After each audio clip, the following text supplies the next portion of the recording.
ในการปีบกปีคือจีจุ่มนูบสันตนี้กำรัดยุทธศาสตร์หรือเวียงสถาบันปีได้จีอำนาจดอสำคัญมวยบอกประเทศในมวยนั่นคือภายการตูดนึ่งภายโยธียังจุ่มนูบนี่คือจุ่มนูบระบอบธนาดักนอมกระทรวงการบอเตก็โดยจีธนาดักนอมกระทรวงการไปเชิดในประเทศมวยจูบได้กูบานในทาธนาดักนอมปีรูปเทียดปีกระทรวงการบอเตนึ่งกระทรวงการไปเชิดปีประเทศจะได้กูเสียงเตียดดำใบจะใจแค่นี้เป็นปอนหนึ่งเรื่องการตูดพ้องก็โดยจีเรื่องสันสกจังใบยืงกันเล็กเมื่อมาวันยังสู้ท่าเตอร์ยนต์การปีบกปีนี้เก็บปลาแต่ในกัมพูชีหมวยจันเต้หรือก็ปลานั่นนะชีปบเศร้าด้าประวัติในยนต์การปีบกปีนี้ในสหรัฐอเมริกาจีประเทศได้ปลายนต์การปีบกปีนี้ลำบงเก็บบังออกจะแสดงมหาอำนาจทมหรือพบโลกก็ปลายยนต์การนี้ได้รวมเบียนญี่ปุ่นดีได้ยนต์การนี้ถือเป็นปลาปลาแต่เก็บปลามันสำหรับไดกูตูเตอร์คือปลาสำหรับไดกูแต่เมียนและกันนะจัดสนัดครั้งเมียนการชื่อตุกจัดกระปุกเฮ้ยเมียนเพียบจำใบในขนมการสำรอบสำรวจกำรัดยุทธศาสตร์กระปุกอุติฮอโดยจันจมูกญี่ปุ่นจันจมูกญี่ปุ่นบนตะบงจับดามปีกายนต์การปีบกปีนี้ได้ปัจจัยการวิวัฒน์นั่นคือซีจมเรือครั้งเลิศนั่นที่คือเราดอมเมียนกำรัดคณะรัฐมนตรีต่างมูลหรือเวียนคณะรัฐมนตรีในรัฐบาลสหรัฐอเมริกานึ่งคณะรัฐมนตรีในรัฐบาลบอญี่ปุ่นพองได้ให้ในปีใดประเทศปีจับดามสากาคณีปราบปรามยนต์การปีบกปีนี้คือมีในฐานแบบนั้นคือมีในฐานกำรัดตุ่มเนี่ยตุ่มน้องระบอบประเทศทั้งปีแรงเชี่ยกำรัดโกลนโยบายตูเตยที่ไหนปกลองมายังสหการเวียนกำรัดโกลนโยบายยุทธศาสตร์ครบจงช่วยก็ปัจจัยมันเมียนจีเละกันนะกี่ให้ท่าสำรอบสำรวจการเงยยุทธศาสตร์สอนศกการตูดในขนมบอลทเวเพียกีหรือก็ขนมเวทีการอันตรายจีเลยก็ปัจจัยกำรัดนี่คือโจดอลกำรัดซีจำเรือปุ๊บมวยกำรัดติดได้ดาวตะลือตึกดาวยุทธศาสตร์ประเทศทั้งปีจะไปเวงสำนวนประตอบยังอาจสัวแต่เหตุไอ้บันกัมพูชีหนึ่งชั้นเมียนยนต์การนี้อันนั้นจำลายยังอาจลายบานเมียนใบเหตุพาวทอมที่มวยคือโดยซาเปะปอนหนึ่งมูลฐานครึ่งในตำแหน่งตำนองระเวียงกัมพูชีชั้นคือเมียนและคณะเริงม้อมให้เมียนและคณะปะไปในปีดามาหอยกับวันได้ใครไปตำแหน่งตำนองใบปะไปนั่นนี่คือยังเมียนมูลฐานครึ่งสำคัญจำนวนใบตีมวยคือกรอบคันไดกูยุทธศาสตร์กรุบจงโจยได้จีกรอบคันตำแหน่งตำนองแต่งตัดเพียบนโยบายเศรษฐกิจสังคมเจดามกลายเป็นนู่นยังก็มีกำรัดเชียร์ให้กำรัดจะโควิสัยแต่หมกคือสำนักตะเลคือสำนักตะเลการคัดคำปรังปรายก่อสร้างเวสนาร่วมกัมพูชีชั้นกรุบรถได้กันขนมยกสมัยทำไมให้แขกเป็นนักมวยที่เกี่ยมเปียมวยที่เดบังห้าอย่างปีตุ่มเนะตุ่มทองระเวียงกัมพูชีชั้นคือมัดได้แทนก็หลายมัดได้แทนนี่คือประดาวตะเลกำรัดในการเชื่อตกจัดระเวียงคณีตะวันตะมาระเวียงประเทศทั้งปียังไปตะเลมูลฐานครึ่งถึงใบนักเมียนเพียบจะได้กูยุทธศาสตร์กรุบจงโจยมัดได้แทนนึ่งการก่อสร้างโจกเวสนารวมคณีกัมพูชีชั้นกรุบรถได้การในยุคสมัยทำไมการปีชนามปีปอนไปปรามคายเมษากันลองตัวนี้ประมุขรอดจันไอดอมซีจินปิงประเทศในตะวันใดจิมวยนึ่งสมเด็จแก่มหาเสนาประเดี๋ยวโจนไซน์บานไอกับเพียบนี่เชียคอนเซนแซสท่านึ่งบังการโดยเมียนแก่ให้ยนต์การปีบกปีที่หลังยังยนต์การได้ยังกับปงแต่ได้กับปงแต่เคยเมียนตำนานการในกัมพูชีนี่เชียการอนุวัตตามสมาร์ทได้คอนเซนแซสระบบประมุขธนาดักน้อมในประเทศต่างปีมูลเหตุที่ปีคือมูลเหตุเปะปอนหนึ่งการวิวัฒน์ในภูมิศาสตร์นโยบาย តំបន់ក៏ដូចជានៅក្នុងសកលលោកដូចយើងទាំងអស់គ្នាបានជ្រាបហើយភូមិសាស្ត្រនយោបាយតំបន់និងសកលលោកមានការប្រែប្រួលច្រើនមានទាំងបញ្ហាពាណិជ្ជកម្មមានការដាក់ពន្ធគយមានវិវាទនៅមជ្ឈិមបូព៌ាបញ្ហាប្រេងក៏ដូចជាមានវិវាទកម្ពុជាជាមួយនឹងប្រទេសថៃហើយមានវៀតណាមមានភូមាមានវិវាទផ្ទៃក្នុងដែរដែលទាំងអស់នេះកត្តាទាំងអស់ហ្នឹងដែលនាំឲ្យមានការប្រែប្រួលខ្លាំងហើយជាពិសេសការបញ្ហាបានន័យថាងាកឆ្ងាយអំពីស្ថាប័នអន្តរជាតិដែលមានកន្លងមកហើយការប្រសិទ្ធភាពនៃច្បាប់អន្តរជាតិដែលមានកន្លងមកហ្នឹងវាទាមទារឲ្យដៃគូទាំងអស់ហ្នឹងត្រូវតែសហការគ្នាសម្របសម្រួលគ្នាដើម្បីចាប់យកឱកាសថ្មីផងព្រោះបញ្ហាទាំងអស់ហ្នឹងមិនត្រឹមតែបង្កើតបញ្ហាក៏ប៉ុន្តែក៏បង្កើតជាកលានុវត្តភាពថ្មីដែរភាគីដៃគូហ្នឹងត្រូវសហការគ្នាខ្លាំងចិត្តស្និទ្ធស៊ីជម្រៅបែបយុទ្ធសាស្ត្រផងដើម្បីចាប់យកឱកាសថ្មីនិងគ្រប់គ្រងបញ្ហាធានាហើយដោះស្រាយបញ្ហាដែលកំពុងតែប្រឈមមុខរួមទាំងអស់គ្នាដែរហេតុផលទី3សំខាន់មួយទៀតគឺវាបង្ហាញថាតួនាទីរបស់ប្រទេសយើងហ្នឹងចាប់ផ្ដើមកើតទៅជាតួនាទីមួយន័យថាសំខាន់នៅក្នុងតំបន់បានន័យថាកន្លងមកយើងអាចគិតថាมันមានអាគេខ្វល់ពីកម្ពុជាព្រោះយើងជាប្រទេសមិនសំខាន់តូចក្រក៏ប៉ុន្តែឥឡូវនេះគឺលែងតាមរយៈការយន្តការនេះបង្ហាញច្បាស់ថាតួនាទីរបស់កម្ពុជាជាតួអង្គមួយបានន័យថាជាតួអង្គមួយដ៏សំខាន់នៅក្នុងភូមិសាស្ត្រនយោបាយតំបន់ម្ល៉េះហើយបានមានការចាប់អារម្មណ៍ពីមហាអំណាចដើម្បីបង្កើនកម្រិតទំនាក់ទំនងយុទ្ធសាស្ត្រថែមមួយកម្រិតទៀតបើយើងមើលទៅជារួមយន្តការនេះឆ្លុះបញ្ចាំងទី1ភាពរឹងមាំមូលហេតុដែលនាំឲ្យមានយន្តការនេះគឺទី1ដោយសារភាពរឹងមាំនៃទំនាក់ទំនងរវាងកម្ពុជាចិនការប្រែប្រួលបរិបទភូមិសាស្ត្រនយោបាយទី3សារៈសំខាន់នៃតួនាទីរបស់កម្ពុជាយើងនៅក្នុងការដោះស្រាយបញ្ហានៅក្នុងតំបន់ក៏ដូចជានៅក្នុងសកលលោកផងដែរសំណួរបន្ទាប់យើងអាចសាកសួរដែរថាឥឡូវយើងជួបគ្នាតើវាមានអត្ថន័យបែបណាសម្រាប់កម្ពុជាយើងសម្រាប់កម្ពុជាយើងអាចឃើញថាជាទូទៅគឺវិជ្ជមានជាចំណុចល្អដែលបង្កើតឲ្យមានឱកាសថ្មីច្រើនហើយបានបង្ហាញរូបភាពទៅអន្តរជាតិថាកម្ពុជាជាទី1នោះគឺកម្ពុជាជាដៃគូមួយដែលអាចជឿទុកចិត្តបានហើយមិនត្រឹមតែជឿទុកចិត្តបានវាបង្ហាញថាយើងមានសមត្ថភាពក្នុងការធ្វើជាដៃគូក្នុងការសហការគ្នាហ្នឹងជាអត្ថន័យមួយសំខាន់ណាស់អត្ថន័យទី2កន្លងមកយើងធ្លាប់តែឃើញការជួបសន្ទនាកម្រិតផ្នែកការទូតដែរប៉ុន្តែលើកនេះយើងមានរដ្ឋមន្ត្រីការពារជាតិនៃប្រទេសចិនក៏ដូចជាកម្ពុជាជួបគ្នាអញ្ចឹងការលើកយកប្រធានបទផ្នែកយោធាមកជជែកគ្នាកន្លែងនេះមានសារៈសំខាន់បានន័យថាកិច្ចការផ្នែកសហប្រតិបត្តិការយោធានេះគឺនឹងជាកិច្ចការដែលនឹងជជែកគ្នាជាប្រចាំហើយវាលែងជាយូរមានបញ្ហាជួបគ្នាម្ដងប៉ុន្តែឥឡូវជាកិច្ចការដែលនឹងពិភាក្សាគ្នាសម្របសម្រួលគ្នាទៀងទាត់ចំណុចទី3អត្ថន័យមួយទៀតគឺកម្រិតនៃកិច្ចសហប្រតិបត្តិការរវាងកម្ពុជានិងចិនបានន័យថាយើងផ្លាស់ប្ដូរពីការសហការគ្នាកម្រិតគោលនយោបាយទូទៅជាកម្រិតយុទ្ធសាស្ត្រស៊ីជម្រៅយើងអាចជជែកតទៅមុខទៀតថាឥឡូវវា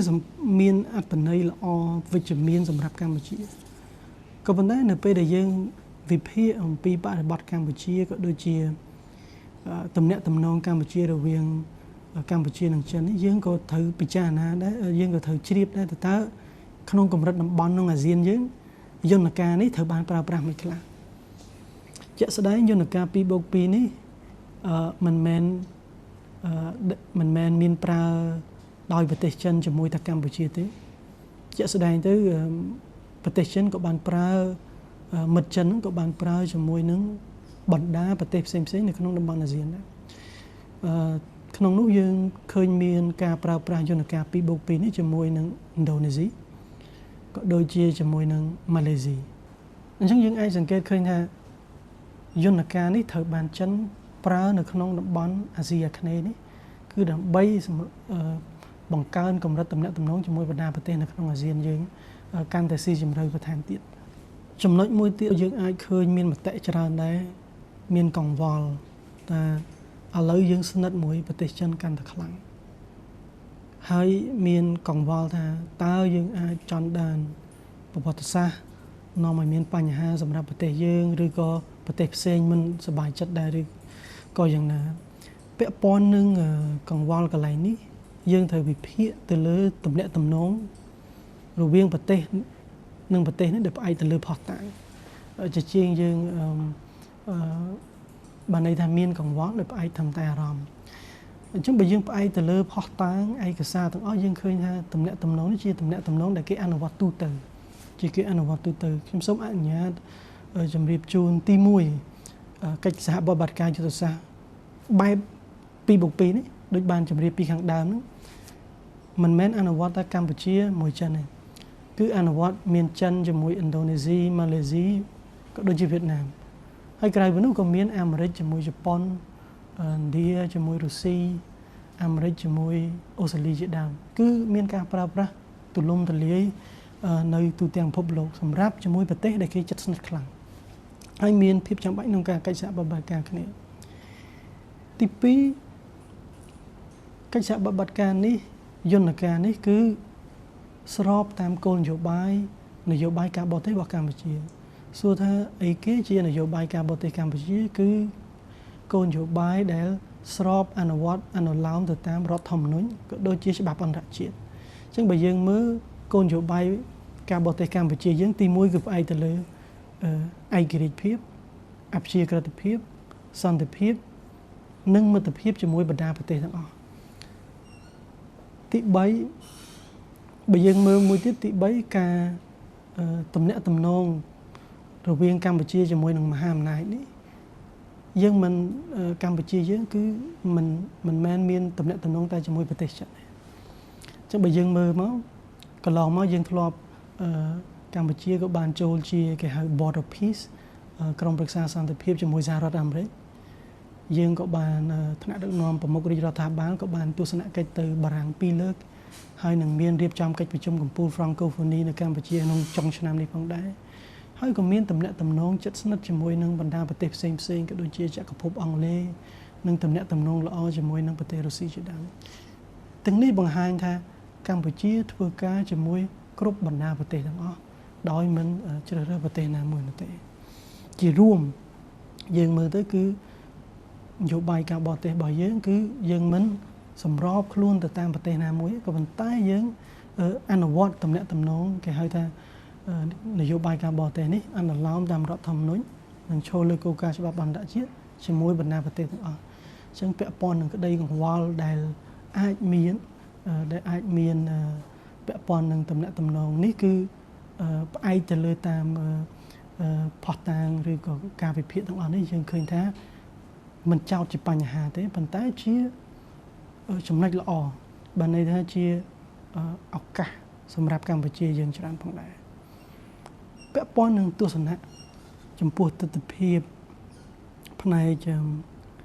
យុទ្ធសាស្ត្រជារួមខ្ញុំយល់ឃើញថា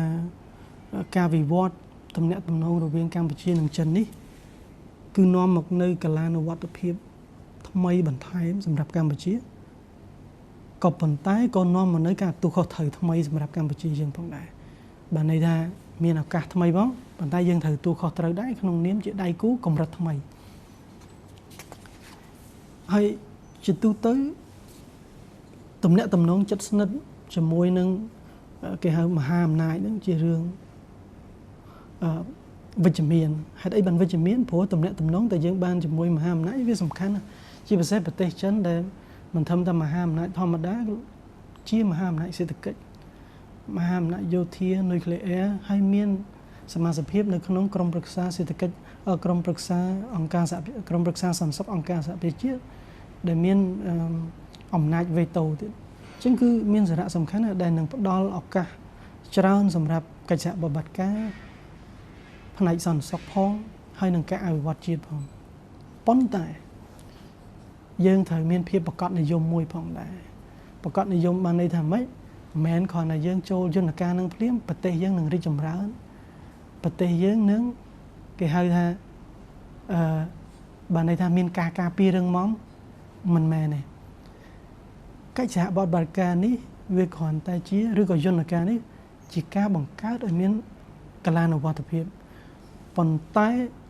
ក្នុងការប្រែក្លាយកលានុវត្តភាពឲ្យទៅជាលទ្ធផលជាក់ស្ដែងគឺអាស្រ័យទៅលើកម្ពុជាយើងខ្លួនឯងគឺអាស្រ័យទៅលើសមត្ថភាពរបស់យើងខ្លួនឯងអញ្ចឹងជាទូទៅមួយទៀតគឺมันមានប្រទេសណាដែលគេមកសហការមួយយើងដោយអត់ទទួលបានផលប្រយោជន៍ហើយក៏ចង់ខ្លាចជាបន្ទុករបស់គេដែរធម្មតាទំនាក់ទំនងនៅក្នុងទំនាក់ទំនងអន្តរជាតិគឺជាទំនាក់ទំនងដែលមានផលប្រយោជន៍រវាងគ្នាទៅវិញទៅមកអញ្ចឹងត្រង់នេះហើយបានខ្ញុំបានជម្រាបពីខាងដើមថាជាកលានុវត្តភាពប៉ុន្តែជាបន្ទុកដែរជាការទទួលខុសត្រូវមួយខ្ពស់ដែរដែលយើងជាប្រទេសទាំងមូលនោះត្រូវពង្រឹងខ្លួនជាប្រទេសផងជាសង្គមផងឲ្យកាន់តែរឹងមាំថែមទៀតនឹងទាំងផ្នែកសេដ្ឋកិច្ចស្ថាប័នរបស់យើងហើយសង្គមទាំងមូល